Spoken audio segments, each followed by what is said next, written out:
Hi, everyone. See, when I'm like right on time, there's no applause. I should be late more often. All right. You know, my voice has been going, it's these cherry blossoms are so beautiful. It's a remarkable sight. And for everyone thinking about traveling or what you want to see here in America, the sight of the cherry blossoms here, whether it's this year or next year, it's magnificent, but definitely take your allergy meds. Definitely take those. But it is it's just magnificent. I'd never seen it before here. So it's just magnificent. All right, so we do have a couple of announcements at the start, and then we will, of course, we, the Imperial, we take your questions. So here we go. Thank you again for being here. Secretary of State Marco Rubio will travel to Brussels, Belgium, from April 2nd to April 4th. In Brussels, Secretary Rubio will attend the NATO Foreign Ministers meeting to discuss security priorities for the alliance, including increased allied defense investment and securing lasting peace in Ukraine. Secretary Rubio will also discuss the shared threat of China to the Euro-Atlantic and Indo-Pacific alliances at a NATO session with representatives of the Indo-Pacific partners. Lastly, the Secretary will discuss plans for the Hague Summit this summer. Further, we are heartbroken by the tragic news out of Lithuania that 3 of our 4 U.S. Army soldiers assigned to the 1st Armored Brigade Combat Team, 3rd Infantry Division, were found deceased today. We offer our deepest sympathy to the soldiers' families, friends, and the 1st Armored Division. We are grateful for the extraordinary efforts carried out by the U.S. Army, the Lithuanian Armed Forces, and civilian agencies over the past 6 days.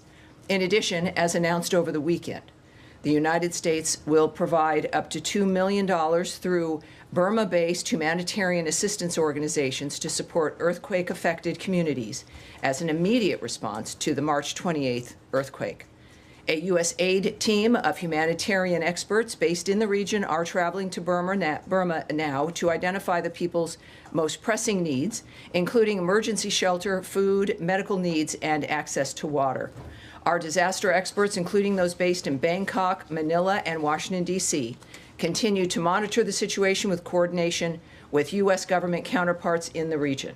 The United States stands with the people of Burma as they work to recover from the devastation, and we offer our deepest condolences for the loss of life in this obviously extraordinarily difficult time. Next, the United States is pleased to welcome home Faye Hall from Afghanistan. In the words of Secretary Rubio, President Trump's commitment to the American people is clear. We will not rest until all Americans detained in Afghanistan and held hostage around the world are brought home. The U.S. government's highest priority is the safety and security of the American people, wherever they may be. Finally, tomorrow, April 1st, Secretary of State Marco Rubio and First Lady Melania Trump will host the 19th Annual International Women of Courage Awards ceremony here at the State Department. This prestigious event will honor 8 extraordinary women from around the world who have demonstrated exceptional courage, strength, and leadership in advocating for peace, justice, human rights, and the empowerment of women and girls. And now, I'll turn it over to your questions. Yes. Sorry, Matt did I Lee. speak out of Matt turn? Lee, oh my goodness. Almost out of turn. Matt Lee, Sorry. what can I do for you? Extremely briefly, just on the Burma, Yes, sir. trade. Do you know has the team gotten there yet, or are they still en route? It's We know they're in the process. I think we'll have a firm word perhaps this evening, but they're in the process of being present right there. okay. And then, secondly, I just wanted to know if you had gotten any more clarity on what I asked earlier about these letters from embassies in Europe going out to private companies and various American spaces and other type of things, telling them that they are at risk of losing funding if they do not comply with the administration's DEI policies. Well, I think this is a situation of certainly an effort to comply with the executive order from the president, and it is essentially a self-certifying statement to the local consulates and embassies, those who are conveying the nature of what the American executive order was and what's expected. And so it's something that there's, a dynamic when it comes to what people have already certified to, what if they may have issues, but it really is just I don't want to say informational, but it's a dynamic where the companies involved get the notice about what we expect here when it comes to products and doing business with companies and contracts and what their own policies are. So it's true, but it's again a self-certifying dynamic, and that's about it. Okay. All right. Yes. Andrew Mitchell. Following up on one thing and then two other quick points. On the DART team, have they been visaed? Do we have anyone on the ground yet? Chinese, Russian, and others are there in large numbers. We have some soldiers from Japan who've deployed. But as I understand it, we don't have any teams on the ground yet. It's been, Friday, Saturday, 4 days since the earthquake. Every day is critical. And this is apparently a direct result of USAID cutbacks in terms of the ability to launch quickly and to have a team actually in country. And secondly, I wanted to ask about VOA. There was a TRO on Friday night. Those people have received notices. As I understand it, they're off the air. They have no access, I don't believe, to their offices or their emails. And in response to the temporary restraining order Friday night, what is going to change, or will it not change pending appeal? I know you don't talk about lawsuits, but this involves an agency that is directly involved with the State Department and with our fellow journalists. Well, but we don't talk about lawsuits and the nature of what's going on, regardless of whether it's an agency dealing with us or not dealing with us. That rule does not change. But let me get to Burma as well. So obviously, you've heard my opening. We send our condolences to everyone. But what we do know, and I would caution you, though, I would reject the notion that this is obviously a result of the USAID cuts and that kind of funding. There are many different elements to this dynamic, and we're also certainly in the region. We're on the ground. I can say that it could be within. Well, hopefully by this evening, that we will be added to the embassy's team's assessments of needs on the ground, and that will further inform our response. But keep in mind, of course, we've got a mission there and a team of people that these experts then will be joining. And as people know, we're providing up to $2 million through existing humanitarian partners in Burma who are working right now to support the earthquake-affected communities. For the emergency shelter, food, medical, and water. So people are on the ground. We have partners that we are working with to facilitate the nature of things as they're happening at this point. But in the past, during earthquakes, the Fairfax team with their dogs and their expertise would go all over the world. Turkey, in instances, I think Iran as well. As, the Israeli team would join. I mean, there are experts that we have always provided. Sure. And we physically, or in contrast to what we see visually, people digging by hand and by equipment, people out with China on the back of their yellow jackets. We don't see any presence of U.S., Well, I would caution that obviously right now, people are working to get this solved, to find people, to rescue people, to get people what they need, life-saving mechanisms. And the good news is, and I think we should look at it this way as well, is that we have partners that we work with that may not require us to be physically present in the nature of what it is that's being done. Partners who've been on the ground regularly, there constantly.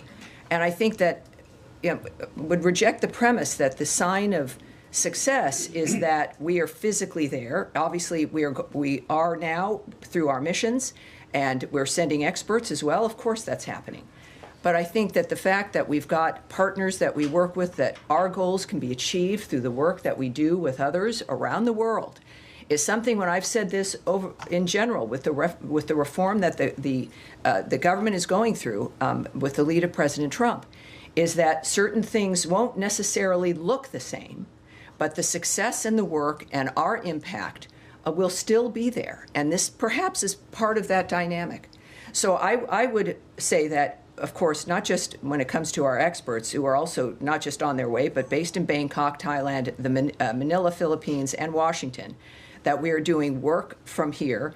We have remarkable partners we're working with on the ground, and we remain in communication with our international partners, including the Quad, which is Australia, India, and Japan, to ensure effective coordination with each respective nation's response efforts. We're also pleased to see other donors provide assistance in the aftermath of the earthquake. And I'll tell you, it is the people of Burma who are getting the urgent aid that they need right now, and that we are certainly, again, pleased when it comes to whatever donors are going in the region to assist those individuals. And we are part of that framework. That's, I think, what's most important here, and a reminder that the aid can continue, and it may simply look different, and it may involve more partners, but we certainly are focused on this, and we'll have more information for you this evening. All right. Yes, go ahead. On the deportations, the Secretary announced this morning. So are we done? Do we want to, 1 second, any more questions on Burma? Do you want? Yes, sir, go ahead, and then we'll come right back. Question. Sure. Can you tell us when you received the formal request from the authorities there and what they were asking for specifically? You know, I can tell you that we have finally received a formal request. I did not get exactly when that came in, but we do have the formal request. So that has unlocked a bit more of what we now are able to do.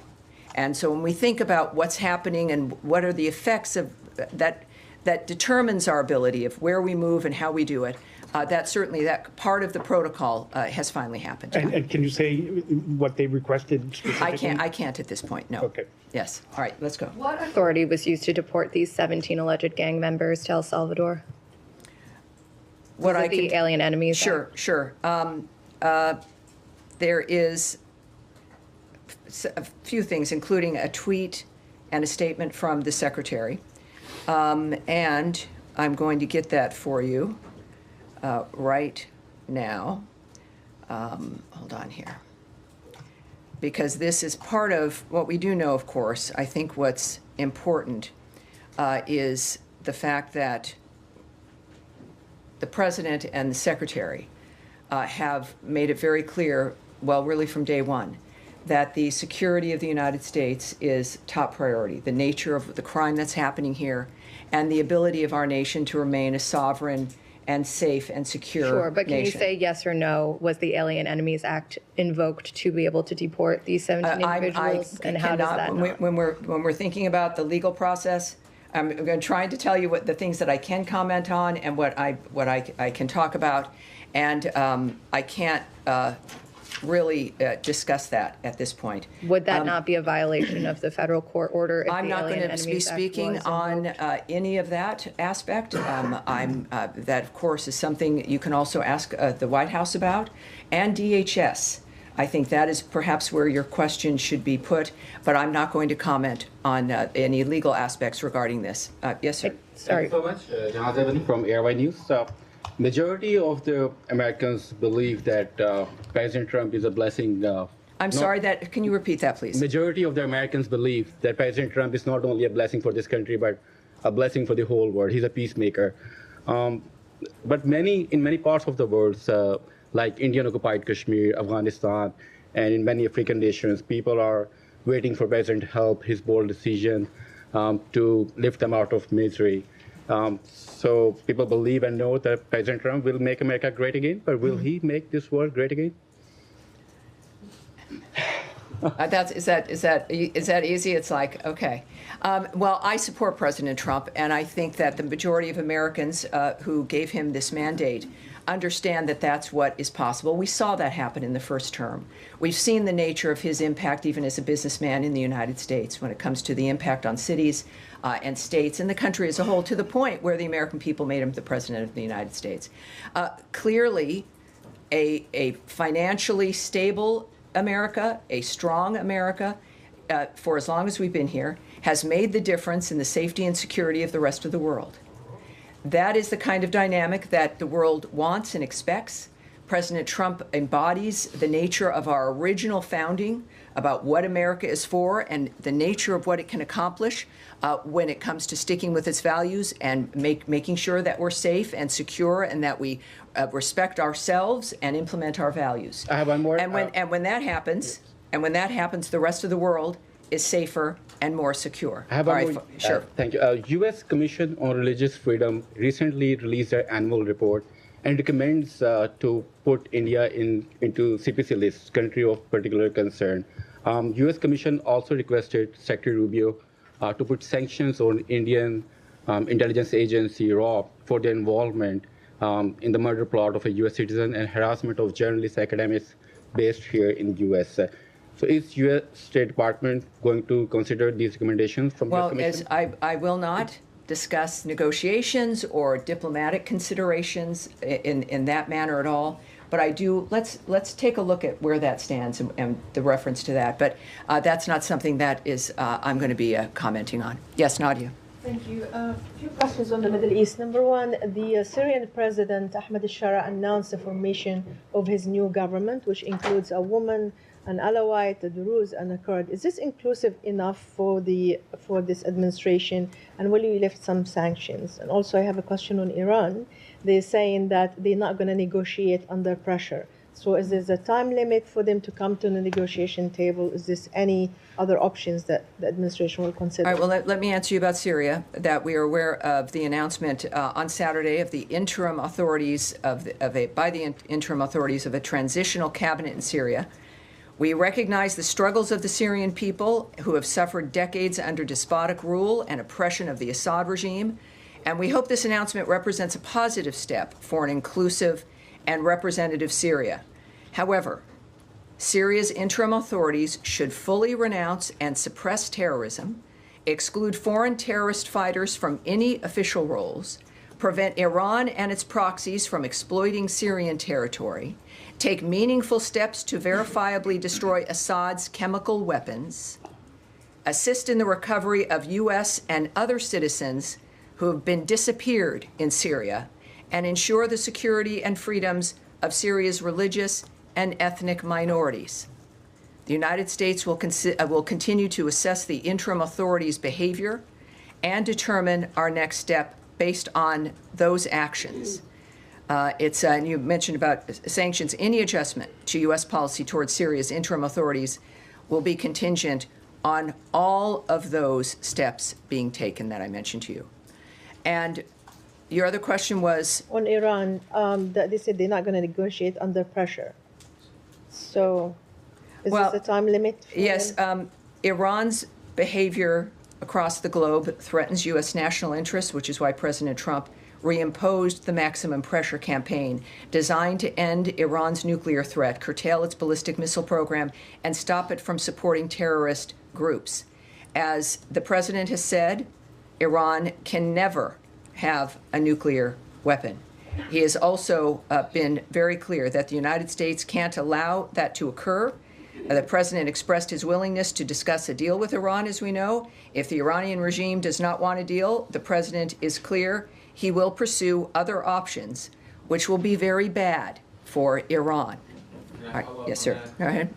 On Gaza, the UN's Humanitarian Affairs Office has said that 15 paramedics, civil defense, and a UN worker were killed, in their words, one by one by the IDF. They have dug bodies up, they said, in the shallow grave that have been gathered up, and also vehicles in the sand. Have you got any assessment of what might have happened, and given the potential use of American weapons, is there any assessment of whether or not this complied with international law? Well, I can tell you that for too long, Hamas has abused civilian infrastructure, cynically using it to shield themselves. Hamas's actions have caused humanitarians to be caught in the crossfire. The use of civilians or civilian objects to shield or impede military operations is itself a violation of international humanitarian law. And of course, we expect all parties on the ground to comply with international humanitarian law. But there's specifically a question on any, it's a question about accounting and accountability, given that it may have been the use of US weapons. So it's a question about the State Department. rather than Hamas. Is there any action to Well, assess? every single thing that is happening in Gaza is happening because of Hamas. Every single dynamic. I'll say again, I've said it, I think, in every briefing. All of this could stop in a moment if Hamas returned all the hostages and the hostage bodies they are still holding and put down its weapons. There is one entity that could stop it for everyone in a moment, and that is Hamas. All loss of life is regrettable. It's key, obviously. Whoever it is, wherever they live, and this has been the nature of what fuels Secretary Rubio and President Trump in their willingness to expend this kind of capital early on in this term to make a difference and to change the situation. So I think that is the one thing that remains clear in all of this, which is all for all of us, which is why we work to stop it. I know that's a horrible your position. dynamic. Is there Yes, any Humaira. process in this Humaira. Hi, Tammy. Just to follow up from Jenny, are you able to say if these deportations of alleged gang members, Venezuelans, are these going to continue? And while you can't say under which authority they were deported, are you able to say which authority they will be deported if there would be new ones? No, I can't speculate. Different way of It's asking the same question hypotheticals in a certain sense. Obviously, also, we have not announced who's on that plane. The details, I'm not going to accept the premise immediately of who is on that plane. That's not what I can do here at this podium. What I do know, again, is that every action that is taken by this administration is to fulfill the promise that elected them to office that the American people want, which is to have a safe community, which is to be able to live their lives knowing that perhaps the next day will come and that the future for their children and grandchildren will be maybe a little bit better than theirs has been. So this is that larger picture. But I'm not going to get into the details of a particular flight. Are you able to say confidently that the TRO wasn't violated? I'm not here to give you my legal opinion. I'm not a lawyer, or to speculate on what is or is not happening in any fashion in that regard. Yes, sir. With the glasses here. Thank you, Tammy. Someday the State Department's going to make the mistake of hiring a lawyer to be a spokesperson, and then they're like, well, then it would be even less interesting than mine. Yes. 2 questions for you. Number one, a few weeks after President Trump's Shalom Hamas tweet or social media post, Israeli authorities giving indication that they're preparing for a potential larger-scale military operation in Rafah, potential reoccupation of Gaza. I wanted to get some insight as to whether there is coordination between the U.S. and Israel on that front, whether the State Department takes a position on Israel's potential plans. The second question was, Israeli officials have been sounding the alarm about Egypt's military operations in Sinai, saying that it's a potential violation of the peace treaty between the two countries. Any position from the State Department in regards to Egypt's activities and whether they deem it a violation of the peace treaty? Well, we never speak about ongoing diplomatic relationships, but we do have the pillars of our approach that remain resolute. We stand with Israel, and we stand for peace. President Trump has made clear the consequences of what will happen if Hamas continues to hold hostages. I will leave it at that, but of course add in the fact that Secretary Rubio has been as aggressive in his rhetoric that Hamas cannot continue to exist, and again, that we stand with Israel and their efforts to defend themselves. On Egypt? Yes, ma'am. Can you give me anything on Egypt? Thank you, Terry. So you had said earlier this month that the deadline for the State Department to submit a report to the president detailing recommendations for visa and travel restrictions, as outlined in an executive order he signed in January, had been moved from March 21st. What is the new date for that report, and what is the status of those recommendations? Well, what I said at the time when asked is that was a target date that is no longer applies, without giving you details. So there was no deadline in that regard. But the State Department, like every department in President Trump's administration, are acting on executive orders, including this one. Why was it postponed? I can't speak to that, but I can tell you that we're working on what the executive order asked for, which is not travel bans, of course, but the nature of restrictions from other countries if whether or not they meet the standard of security and vetting that's required for entry into the United States. So has a new date been set No. yet? No. But again, it's not, again, because there's not a date, it doesn't mean that it's not being worked on. So we are all working to implement what President Trump has ordered. Yes, sir, in the back right there. But, no, in front, here, sir. Thank you. Tom Watkins at The National. 2 questions. On the subject of student deportations, several pro-Israel activist groups are providing US authorities with the names of people involved in last year's pro-Palestinian protests. Among those names are naturalized Americans, people originally from the Middle East but who are now US citizens. Can you tell me, is the US weighing any action against American citizens who spoke out during last year's protests? Well, I would have to speculate on that. I also, I'm not going to discuss the nature of the diplomatic or strategic conversations that any department in the government's having, let alone the State Department. What I can tell you is, as just repeating what Secretary Rubio has said, is that if you come into this country, if you've lied to get in this country, and you've come into this country and have committed crimes, or have clearly, if you've done something, whereas if you told us you were going to do it when you were applying for that visa, you would never have gotten that visa. And we're going to be very aggressive in the nature of acting on that. He's made that very clear. But I won't discuss the nature of decision-making in that framework or speculate on the nature of what the department will be doing. Even someone who's become a naturalized U.S. citizen could still be. You're saying don't draw conclusions, because I'm not answering your question. Okay. That's a big mistake. I'm not answering the specifics of your question. Don't draw that conclusion. Don't put words in my mouth. That's not what I said. Yes, sir. Yes, sir. Yeah, thank you, Tammy. Next month, the United States is going to open the largest consulate in Erbil, the Kurdistan region capital. Do you have any plan to increase the region's diplomatic presence or adding additional services to that mission?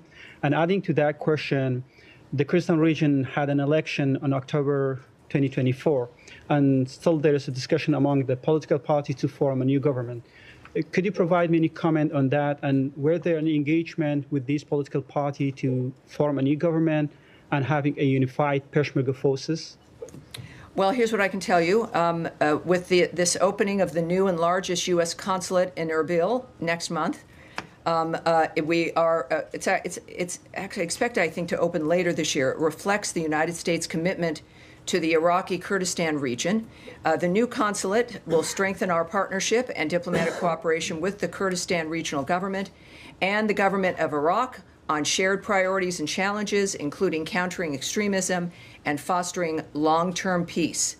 Secondly, on the IKR government, I can tell you that we're thinking about we've formed, when it comes to the forming of a government for the 2 zones, and if there's a united force there under the umbrella of that movement, we're going to refer you to the Kurdistan regional government to speak about the internal domestic affairs issues that you might be concerned about and involved with your questions. We have encouraged all sides to swiftly form a government.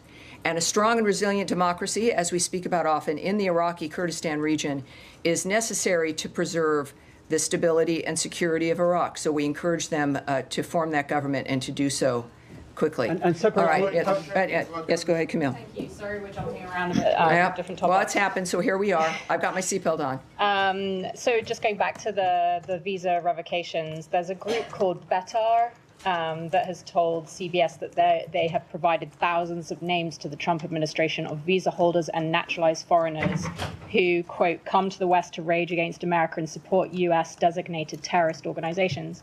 Can you confirm whether that organization is providing lists to the Trump administration and whether those lists are being taken by the State Department and DHS to do any of this work?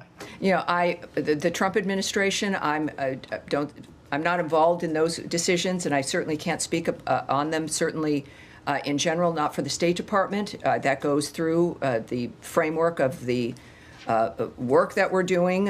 Whether it exists or not, I won't confirm. It's a matter of, we've got broad authority, certainly, But how they're coming to those decisions for the consular offices and visas, we will not discuss not only individual visas, but the process of what goes through in determining what happens with individuals and visas and whether they're issued or if they're revoked. So I won't be talking about that today. Yes, Nick? Thank you.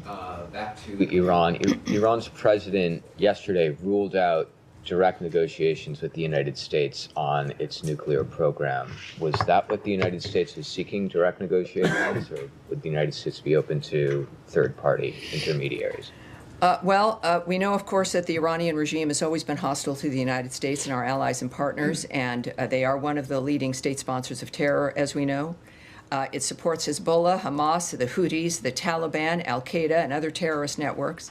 Iran's own Islamic Revolutionary Guards is a designated foreign terrorist organization, and many regime leaders have also been designated as terrorists.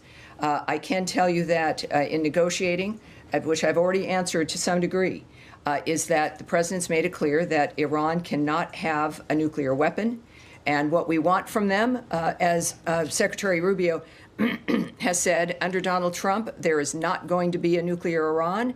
Iran must stop its nuclear escalations, its ballistic missile program, its networks and campaign of regional aggressive activities, its repression of the Iranian people's freedom, and the IRGC's destabilizing activities.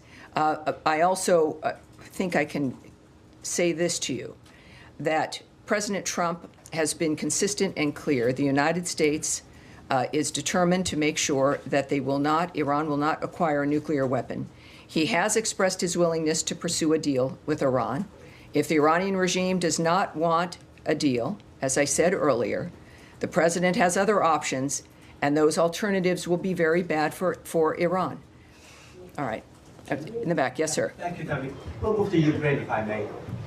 Today marks 3 years since the world learned about Bucha massacre. We want to get your reflection on that. And second part of the question, yesterday, the president spoke about the minerals deal with Ukraine. It looks like there's a confusion over there because president said that he hears that Ukrainian side is trying to reconsider the deal. But we have seen media reports about the U.S. version the draft was changed. Can you please offer some clarity on that as well? Thanks so much. Well, I think the president's comments speak for themselves. I do know also that there is one North Star for everyone involved in this, and it is the ceasefire and stopping the carnage. There are certainly some other issues that are, I suppose, discussed, but what matters every single day is wondering who's alive today, who won't be alive tomorrow. And fortunately for us, we don't necessarily walk through our day with that concern. For the people in Ukraine, they do.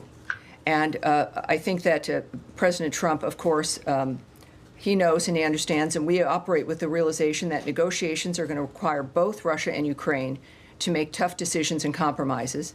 And we are working with Russia and Ukraine, and we're committed to continuing our work to bring them to the negotiating table.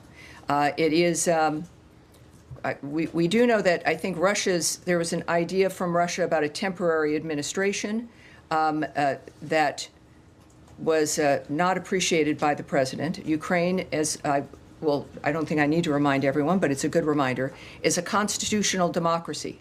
Governance in Ukraine is determined by its constitution and the Ukrainian people.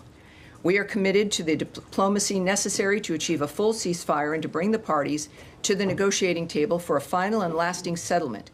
President Trump has made clear that Russia and Ukraine need to move to a full ceasefire now. None of that has changed. All right, all the way in the back, sir. The green tie, is that what we have? Yes, sir. Yeah.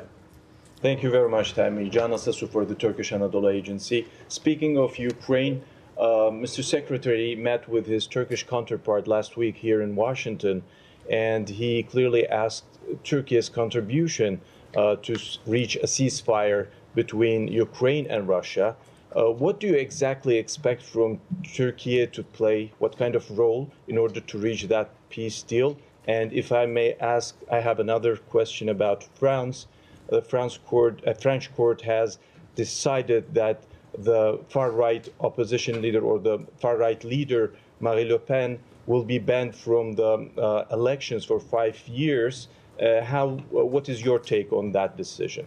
Well, with your Turkey question, it requires me to speculate about decisions being made between leaders on a war that is consuming the planet that all of us want to have stopped, and I'm not going to speculate on that. We, of course, know Turkey is an ally, and we appreciate that, of course. But in the reality of it, it's not going to be something I can speculate on or feel comfortable speculating on. Regarding Marine Le Pen, I might disagree with your casting of her as a far-right individual, which is meant, I think, I don't know if that's meant to be derogatory. But we are aware of reports regarding her sentencing. And I would refer you in general to the French authorities for further comment on this legal decision. We also will recall, though, the Vice President's February 14th remarks at the Munich Security Conference in defense of free speech, as well as opposition to exclusion of people from the political process. We have got to do more as the West than just talk about democratic values. We must live them. Exclusion of people from the political process is particularly concerning, given the aggressive and corrupt lawfare waged against President Trump here in the United States. We support the right of everyone to offer their views in the public square, agree or disagree. And with that, I have nothing else to add. All right, sir, in the back there, red tie. Are you sure? Thank you, Tammy. She's far right. No. She may be conservative. It depends on how far left the left is. Doesn't that always redefine the center? It always the left always redefines the center. It redefines the center, which was normally a dynamic, and we won't have that conversation, which maybe should be for a seminar. But yes, sir, in the red tie. Thank you, Tammy. You mentioned at the beginning of today's your press briefing, Bangladeshi proud girls are getting honored to receive tomorrow's award. What is Secretary of State's 2025? I have to tell you, sir, I can't hear you. And is this about Bangladesh? Yeah, tomorrow is going to be an award ceremony. First Lady and yes, correct. I'll be there, as a matter of fact, participating as well. Girls are getting award received from that podium. Do you have any comment on that? The Bangladeshi girls are getting award for their 2024 movement in Bangladesh against fascist Hasina government. All right, they are getting award tomorrow. No, so what I'm about to speak about here is the International Women of Courage Awards. But what I'm not going to speculate on is the last part of that question regarding the nature of the politics and unfolding in Bangladesh. But I will take this opportunity to mention again that Secretary of State Marco Rubio and First Lady Melania Trump are hosting the 19th Annual International Women of Courage Awards ceremony at the State Department here tomorrow. The 2025 ceremony will recognize 8 extraordinary women, along with the recipients of the Madeleine Albright Honorary Group IWOC Award from around the world who are working to build a brighter future for everyone. The Secretary of State's IWOC Awards, as we call them, recognizes women from around the world who have demonstrated exceptional courage, strength, and leadership. The awardees are advocates for peace, justice, human rights, and empowerment of women and girls. They often face great personal risks to their safety as a result of their efforts. Since 2007, the Department of State has recognized more than 200 women from over 90 countries with the IWOC Award. U.S. diplomatic missions overseas nominate one woman of courage from their respective host countries, and finalists are selected and approved by senior department officials. Following the ceremony, the awardees will participate in the International Visitor Leadership Program Exchange in Washington, D.C., and additional programming in Los Angeles, during which they will meet with American counterparts on strategies to further their work to empower women and girls around the globe. Right. All right, I'm getting the roundabout wrap up here, and we will have another briefing on Wednesday, which, even though we are going on our trip starting on Wednesday for NATO, we will have a briefing on Wednesday as well. We'll have more details of what we'll be doing there in Brussels. Thank you, everyone. Appreciate it. Who's far right? Who's far right? Oh, really? The left.